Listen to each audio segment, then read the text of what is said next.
8 orang di Hunan mati lemas setelah menaiki truk berpendingin.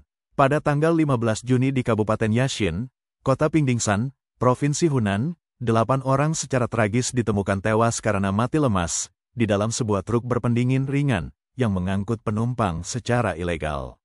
Kedelapan korban adalah wanita dari kota Hongsuangyang di Kabupaten Yixuan yang bekerja di perusahaan lokal yang sama.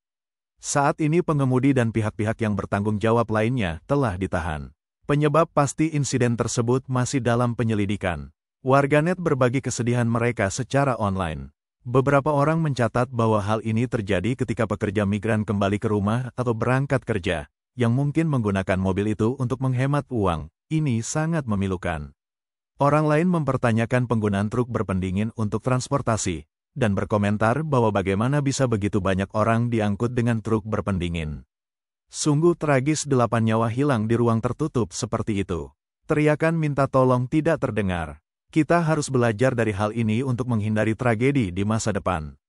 Menurut laporan oleh Berita Pagi pada tanggal 17 Juni, beberapa penduduk desa dari kota Honguksangyang menguatkan informasi ini, dengan menyatakan bahwa para korban semuanya adalah perempuan yang bekerja di pabrik daging sapi di kota tersebut. Mereka menduga kecelakaan itu disebabkan oleh kebocoran es kering di dalam mobil. Seorang penduduk desa berspekulasi bahwa kelompok tersebut mungkin memilih menaiki truk itu karena kurangnya transportasi yang tersedia setelah bekerja lembur di pabrik. Truk tersebut juga membawa muatan, yang berarti barang-barang, orang, dan es kering, semuanya dikurung bersama.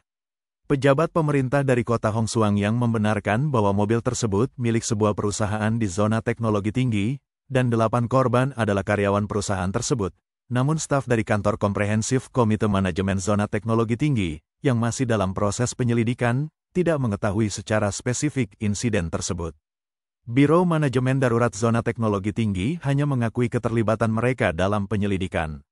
Pejabat dari Biro Manajemen Darurat Kabupaten Yixuan menyatakan bahwa penyebab kecelakaan masih dalam penyelidikan, dan informasi apapun harus didasarkan pada pengumuman resmi.